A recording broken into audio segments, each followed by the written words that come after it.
Good morning, Jim Hodges here, Rachel, Hi. and Boone. Boone is a 7-month golden doodle that came in for our residency training program. I apologize I can't be on the camera, but you're going to get a much better view of Rachel, who is a fantastic trainer in her own right. We're going to go through obedience today. He came in for our residency training program, very loving, very respectful, very happy dog, and that's fantastic. He came in primarily for behaviors, but what I tell people all the time, it's important to address behaviors in a way that we can be black and white, and he knows what we mean in that moment in time. What's the best way to do that? Through obedience. He either does it the way we want, and we praise him, we give him a treat, we give him a toy, we give him physical praise as well, or we provide a consequence if he doesn't. That's a tap of the leash, a light snout, a no, all at the same time, in the moment for both. That's the big thing. It's like flipping a light switch. We do it in the moment. Okay, we're not here to intimidate, dominate, break a spirit, hurt him, or have him fear us. So we're going to be really working at motivating him, and Rachel's going to demonstrate these commands for us. This is primarily for our owner, and hopefully you'll get something out of it as well. If you're ready, let's start with the let's go. Let's go. Good boy. I love that motivation. See that tail? He really wants to go. The thing about the let's go is we want him beside us. He could be a little behind, but I like him close in the beginning. I definitely do not like him being out in front. If he was to get out in front or lag too far behind, if he got out in front, we would probably tap the leash back, show what we're talking about, try to move to the side a little bit. Let's see the tap right back to our side, okay? See the tap? It's just a tap. It's not, see, I haven't hurt him or she hasn't hurt him. It's a tap. And when she taps that leash, he comes in, we praise again, okay? If he's behind us in the beginning, I try to motivate him up. If he just doesn't want to come, then we'll provide that consequence, okay? So the tap is almost parallel to the ground to our hip, right there beside us. Good job, Rachel. Good boy. So that was the let's go. Later, as he's learned, you can let him walk out in front of you. I personally don't do that with my dogs unless they're off leash. I always want them by my side, because when they're by my side, they see what I want and they know I'm the leader. All right, so now break him and go into the let's go again, and let's do maybe the sit command if you like. Good boy. You see, I don't know if you can see his eyes, but he really likes that love. Now go ahead and break him. Now, one of the things with Boone is we don't want to keep him in a sit for too long a time, because he'll start to slouch. And hopefully we'll see that in just a second with the sit. If not, our owners know what's going on here.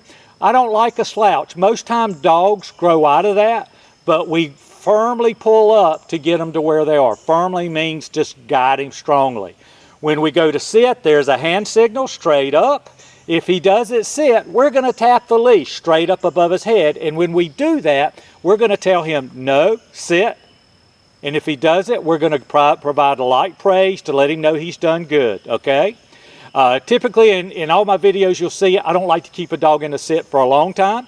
But I would like for you to go around and demonstrate the sit one more time to see, and if you do it from the side, this side, so that if he starts to slouch, that the camera can see. Right there, that's good. All right, we're going to let him hold it for just a little bit longer. Loose leash, please. One of the things that we want to do is make sure that we don't hurt hips. The bigger the dogs, the more possibility there are hip problems. In fact, hip problem, a nerve or a muscle pull is the reason I'm not in front of the camera today, which I'm glad that Rachel was more than happy to do it. Well, he's doing very good. Good boy. Do a little walk around him a little bit. So sit means sit. He has to hold that sit until we release him. Now, when you're ready, Rachel, I want you to break him with the hand signal, and I'll talk about that.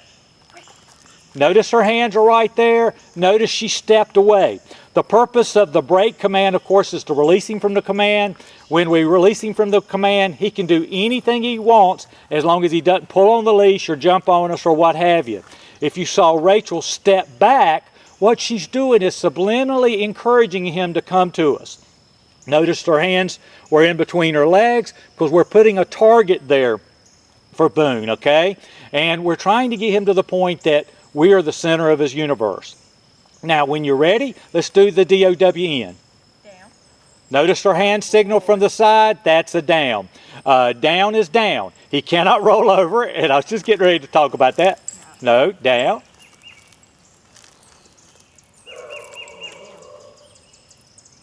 Good, good. That's one of the things that Boone likes to do. And it's interesting to see that because it's a case of different environment scenario. So let's do it again, break him, let's go and come back to the down. Why are we going to do it again? Because he knows better than that. We've trained that pretty much out of him. He's going to do it occasionally. Good boy. Notice the hand signal from the side. Now break him, let's do it one more time. Why do I want to do it 2 times? I want to do it 2 times in a row successfully if we can. If he does something wrong, we want him to understand what the right thing is. Good boy. Now, if you can, in a very positive voice, I want you to try to get him back up into the sit. Atta boy. Good boy. Notice my praise and notice Rachel's praise is in the moment, okay? Break him. All right, so that's the down from the side. Now, let's do the down from in front whenever you get set. Okay? Down. Good boy. Now that's down. Hand signal you see is from in front, from the side, what have you. And again, he's in a down. When he's just in a down, he has to be ready for the next command. When he goes into down stay, show him the stay. Stay. Now guess what? He can roll over on his side if he wants. But in the normal down, he can't smell the ground, pick up rocks, pick up wood, which he liked to do. That was one of the things he did when he came here. Which would be a no. We would bite him with the leash. If we had him on a leash, we would provide a light snout if he tried to pick up something, and we put it right back down again. When I put that open palm like that, or when Rachel put that open palm, that is the stay command. That means pack your bags and be there a while. Don't have to pay attention to the trainer. You know you're going to be chilling. All right, we're going to shorten it up, but normally what I want to do is put a dog in a down stay for at least a couple of minutes. And when I do that, we go about doing our business. We step over him. Other dogs can do what they want because there's other dogs in the household, but he has to hold the down stay. All right, when you're ready, let's go. Let's go. Let's do the place command when you're ready. Watch the hand signal and watch when she praises. Good boy. Good boy.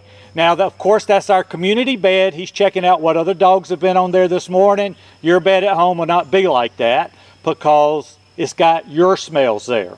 The place is a great command. It's for him to lay down, sit down, stand up, read a book. I don't care what he does. It's his choice. We don't put him on a place and tell him to sit or down. We tell him to place, and all he's got to do is get on the bed and be there. Man, this guy can do it for a couple of hours at a time. Good. Now, why did she bite that just then? And you saw the nature of the bite. We're not trying to intimidate or dominate, but there are outside odors. He wanted to check them. Inside, I don't think that would be a problem, but if it was, you would bite. He has to keep all 4 feet on or all 4 legs on. If his feet hangs over a little bit, that's fine. You decide where you want to be with that. She pointed to the bed, told him to place. If she dropped the leash and walked off, he got up, she would bite him back like a let's go, tap, tap, tap, tap, tap. No, no, no, no, no. Place, and then come back and provide light praise when we got done. All right, break him. All right, now when you're ready, work it out. The next couple of commands I want to do, and I'll take your lead, would be the come command and the load up command. He couldn't really load up, but we worked with the owners, and he just needs a lot of doggone encouragement, but now he can jump in the back of their vehicle. Still be a process. Good boy. We're going to have to replace that stand. But the reason I like it so much is it's such a tight fit, and I believe it gives him confidence once he learns to load up. So we load him up. She told him to load up. You can tell him up. You can give any command you want. We praise him and encourage him to get up. Then once he gets up, we would tell him place if he was in the back of a car, okay, or on a chair if you allowed him on furniture. And then we would release him when we were ready for him to get up, okay? It's just that simple. Now we move on to the come command if you like. Watch your hand signals, watch your target.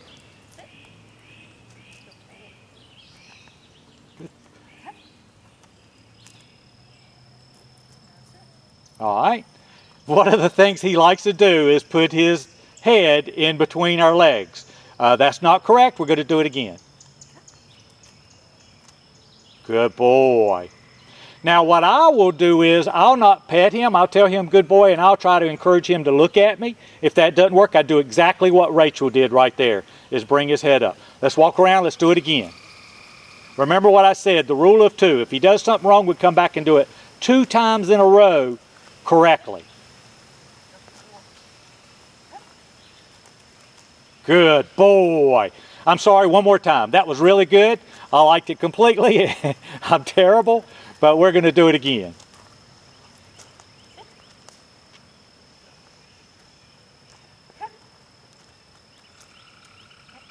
Good, good, good. Breaky. Fantastic. The come command off leash is a little bit different. You know, one of the things that's so important to realize is when he's 20 or 30 feet away and you tell him to come, if he doesn't come, he just learned to ignore that command. What you have to do is get his attention. You have a fenced-in yard, I believe, or if you don't, what happens, he's out running around. In this case, you would yell Boone and wave your hands, show a treat or a toy, and get his attention. And then if he commits to coming to you, you notice she didn't tell him to come till he was committed to come. That's how you build that. When he does come like that, especially off leash, you never do anything that would be a negative for him. A negative would be just putting him on a leash and putting him up and you leaving. A negative for him is if he's doing something wrong, you call him to you and then you correct him for it. Come has to be a positive, and all of these commands need repetition, especially in the beginning. After 4 to 6 weeks or so, maybe a little bit longer, you can start to relax because your dog understands what's going on. The last command is the heel command. What we want to do is, and he's fine right now because he's not in a command, is you see his body. Imagine a rectangular box around Boone and beside Rachel. It's his job, good boy, it's his job to stay in that box, okay? It's Rachel's job to keep him in that box. Of course, he has to pay attention to Rachel and he cannot anticipate what's going on, okay? So we can't run and do jump stops, at least in the beginning. We have to slowly stop. If we do a turn, we have to come out of that turn and allow him to catch up. When we stop, he should sit automatically. Go ahead. Hand signal for heel. Good boy. See how he turned? Step off. Good boy. Right there. Happy boy. And she's going to slow down to a stop. I love it. Good boy. Good boy. And that's the heel. You notice she did a tight corner and kept on walking. She stepped out. You can go ahead and break him if you like. Again, I said to break. Now, even if we broke him, say we were meeting somebody in a neighborhood, we walked up, we told him to sit, and then based off my rule of sit, then we would release him, and you could sit there and have a conversation with anybody. He's beside you. If he wants to lay down, fine. If he wants to sit, fine. If he wants to sort of move, fine, but keep in mind he can never pull you on the leash. Give a little tap just to show. So just say he started to walk out, you would tap back. Or you tap in. Remember what we're going to do. If he goes forward, we tap back. If he goes out to the side, we tap to our hip. We have to keep a short, loose leash. Just like Rachel's got it, loose. A tight leash, pull it tight. We're controlling our dog, and our dog knows we're controlling it when it's tight. We're never going to teach him unless it's a loose leash. We want him to want to do all these things. Thank you, Rachel. Thank you, Boone. I hope this helps. My name is Jim Hodges. And by the way, this is Rachel Hodges. She's been training dogs with me since she was little. She went to North Carolina State University, go Wolfpack, studied zoology, has a BS in zoology, but decided she wanted to train with me. And she's been training for a number of years now. She just doesn't want to get out in the camera all the time, but because of my situation, she had to do it. So thank you so much, Jim Hodges Dog Training, 336-945-3232, JimHodgesDogTraining.com, my website, Facebook, Jim Hodges Dog Training. Thank you so much and God bless.